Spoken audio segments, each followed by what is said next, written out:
Olá pessoal do projeto Enem Vencedor, aqui quem fala é o professor Daniel Vieira. Gravaremos esse vídeo hoje no formato de podcast, tá? Só a voz mesmo, até mesmo porque a aparência não importa. Vamos lá, gente! Né? Então, meus queridos, a primeira aula eu trabalhei sobre o que pode cair de pré-história no Enem, né?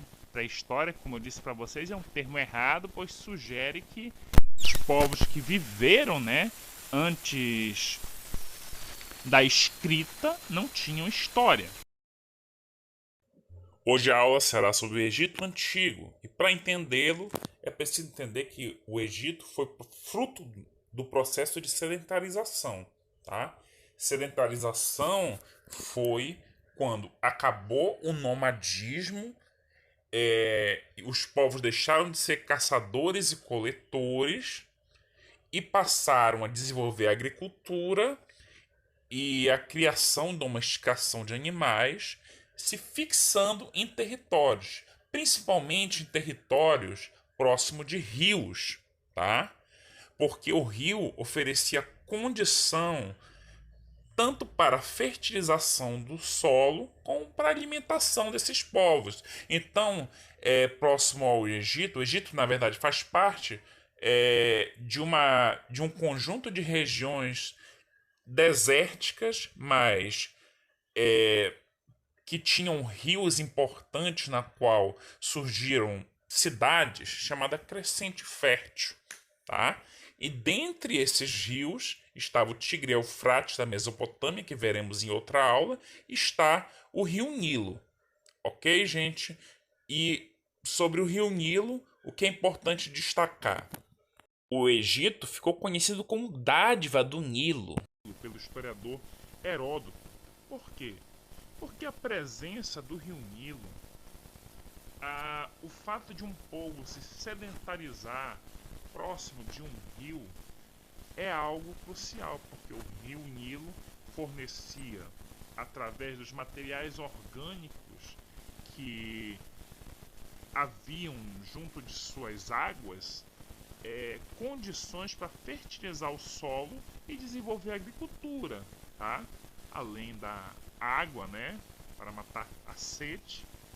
Rio Nilo também fornecia alimentação animal, né, através dos peixes. Então, o Rio Nilo ele era essencial, como falou o primeiro historiador conhecido chamado Heródoto, tá? Era uma dádiva do Nilo. Nesse processo, os povos egípcios, que no princípio eram pequenas comunidades, alguns chamam de nomos, tá? Eles com o tempo passaram a se organizar e a dominar, de certo modo, o poder destrutivo dessas águas do Nilo. Em que sentido? Tá? Através de barragens, tá? Por quê? Essas barreiras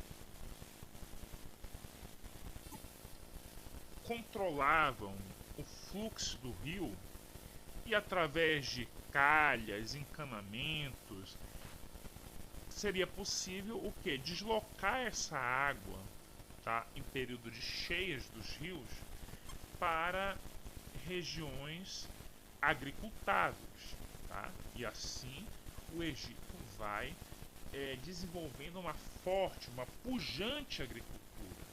Tá? A agricultura passou a se tornar essencial, tá? Ao ponto que no auge do seu desenvolvimento havia uma organização em torno da agricultura, no processo de cheias do rio Nilo, porque eles iam desenvolver com mais intensidade, tá? Em determinados períodos do ano, ok? E para isso era necessária a formação de um Estado organizado, tá? Que teve sua concretização principalmente na figura de um líder, tá? Um líder político e religioso chamado Faraó, que surgiu da união entre o que podemos chamar de Alto Egito e Baixo Egito, conforme o Egito era dividido naquela época. Tá?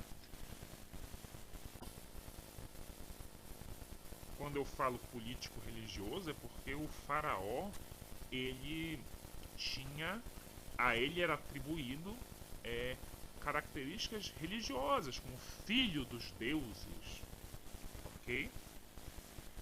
E no auge do desenvolvimento do Egito, tá?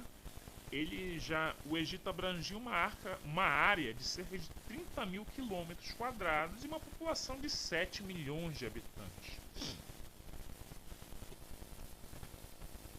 Então o próprio faraó era considerado um deus vivo, herdeiro do trono de Horus. Entretanto, a sociedade egípcia era bastante plural. No topo da pirâmide social estava o faraó e sua família, auxiliado por um corpo de altos funcionários do Estado, composto por militares, sacerdotes, tá? Burocratas, escribas. Os escribas é importante destacar que eles eram responsáveis por registrar praticamente tudo o que ocorria na terra do Egito, nas terras irrigadas pelo Nilo. Nos setores menos privilegiados estavam os comerciantes, artesãos, camponeses e um bom número de escravos. Tá? Esses camponeses e escravos foram dos principais responsáveis pelas grandes obras que conhecemos no Egito. Uma questão que atribuía ao grande desenvolvimento do Egito também era o fato de, no início, ele ser uma região meio que isolada de outros cantos do mundo. Tá? O Egito foi interagir num processo posterior. Ok? É importante destacar essa questão da religião, né? Os egípcios, a característica religiosa dos egípcios era o antropozoomorfismo. O que isso quer dizer? Os deuses tinham forma de homens e de animais, tá? Eles eram também politeístas, ou seja, adoravam vários deuses, tá? Com exceção de um momento histórico em que o rei Akhenaton, segundo alguns estudiosos, para acabar com o monopólio dos sacerdotes, desenvolveu em um breve período o monoteísmo, mas foi um período breve. Acabando seu reinado, voltou o politeísmo. Tá? Uma curiosidade sobre essa questão do politeísmo está na sua crença a respeito da condição dos mortos. Tá?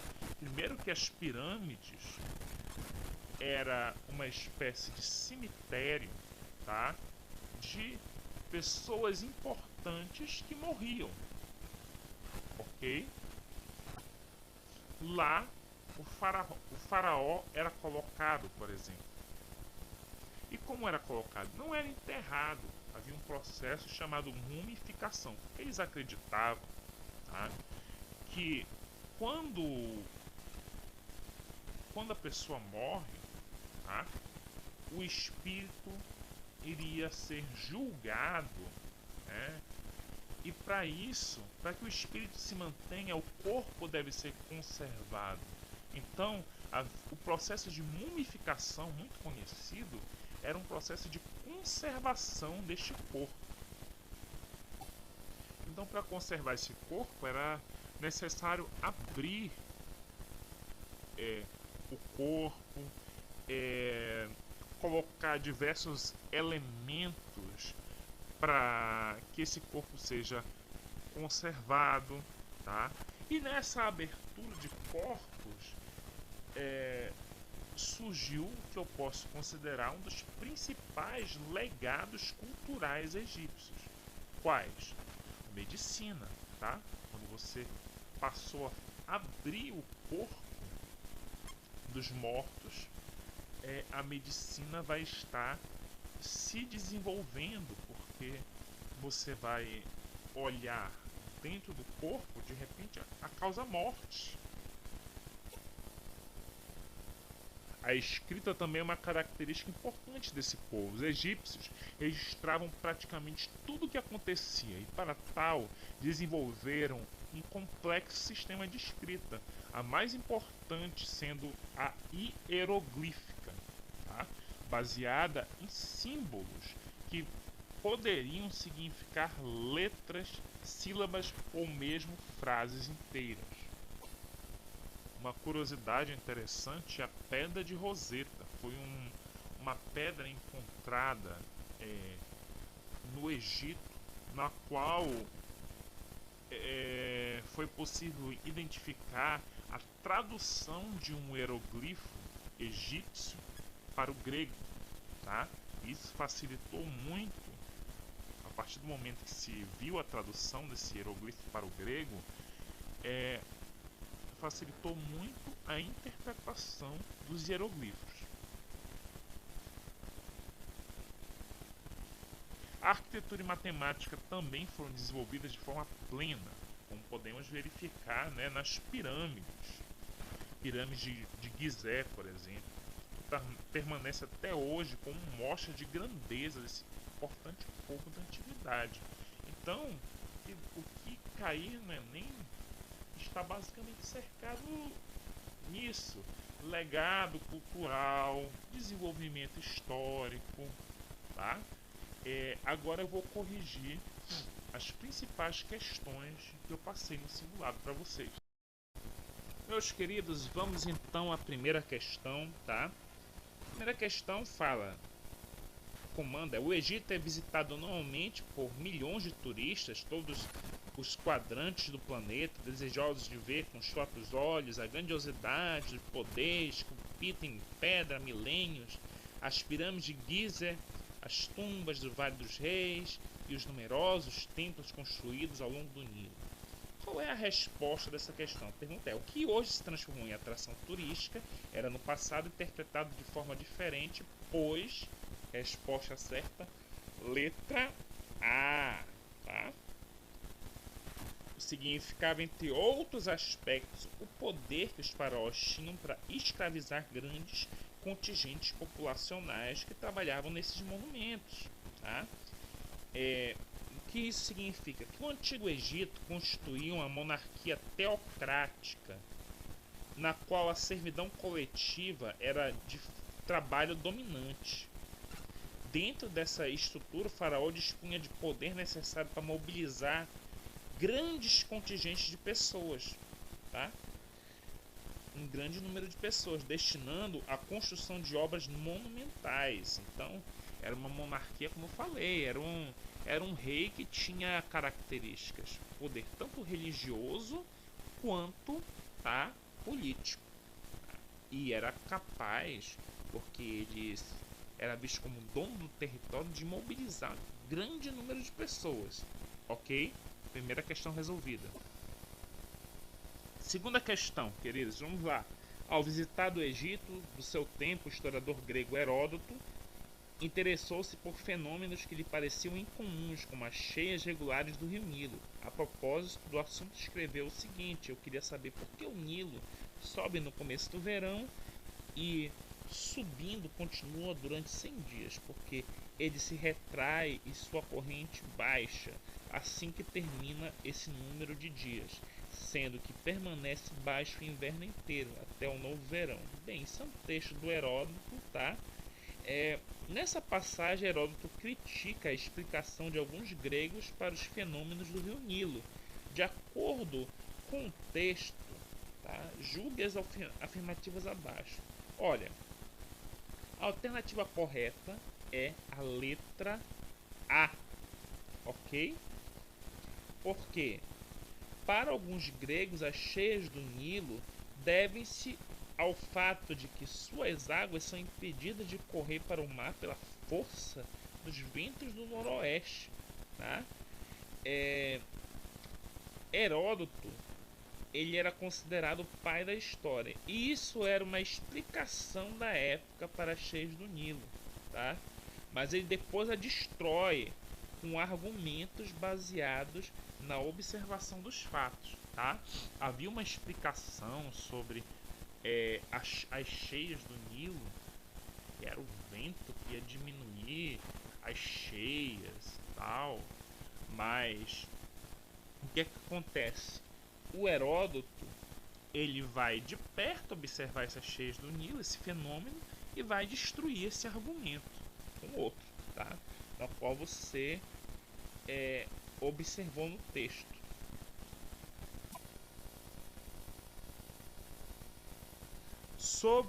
Próxima questão. Sobre a organização política do Egito Antigo, é correto afirmar que...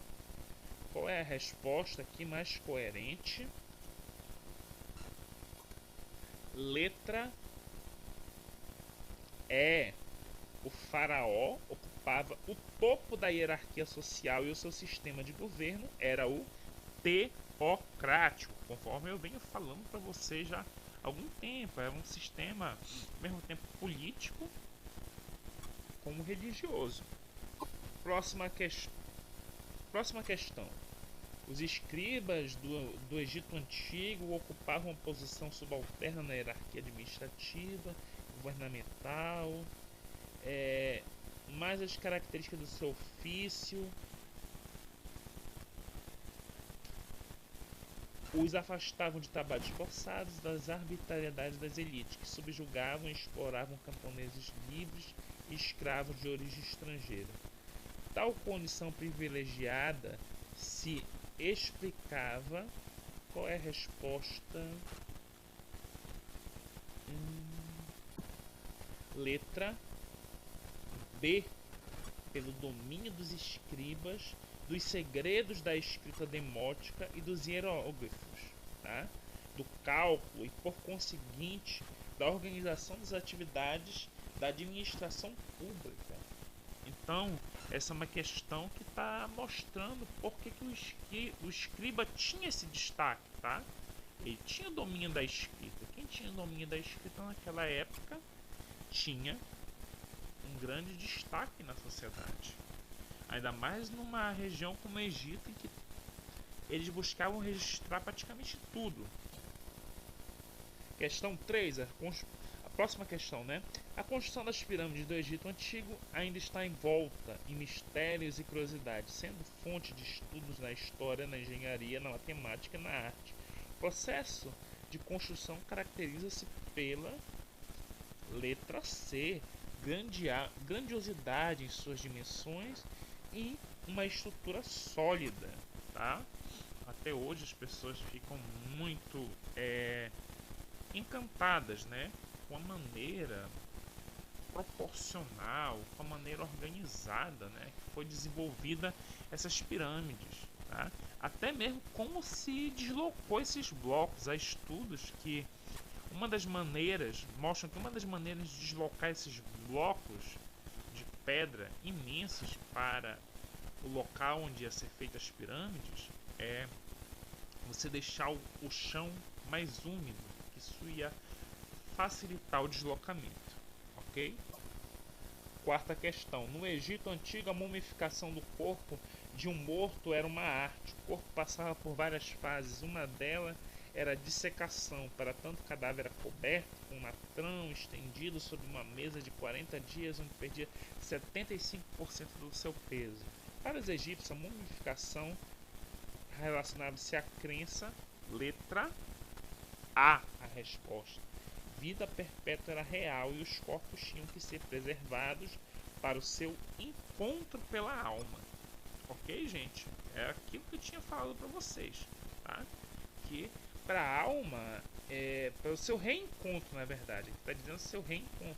Na verdade, para que a alma sobreviva é necessária uma manutenção desse corpo, tá? Nem que esse corpo perca 75% do seu peso, né? Na África, durante a Antiguidade, a próxima questão, desenvolveu-se o primeiro império unificado historicamente, conhecido cuja longevidade é constituída cuja longevidade e continuidade ainda desperta a atenção de arqueólogos e historiadores. Esse império, qual é a resposta? Letra E, tá? Dependia das cheias do rio Nilo e prática da agricultura, ok? Aquilo que eu vim explicando para vocês, né? Entender o Egito é entender que o Egito está totalmente ligado ao rio Nilo, ok?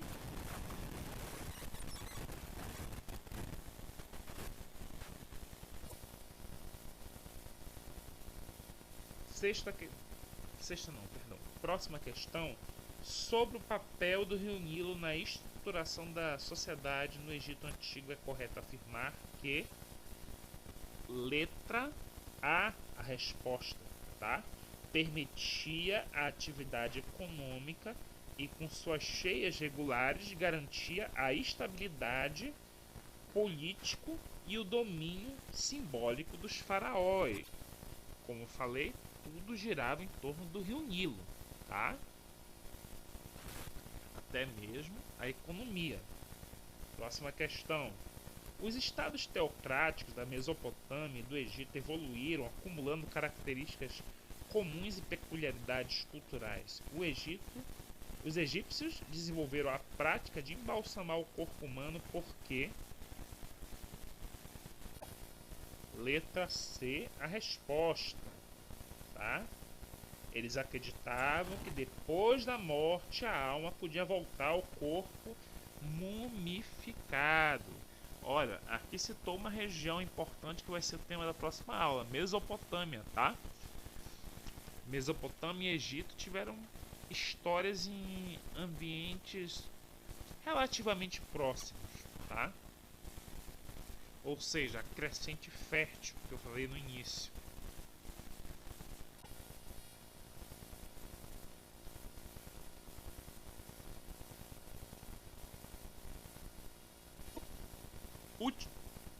Última questão. Em relação à arte do Egito Antigo, assinale a alternativa correta. Resposta certa, letra C.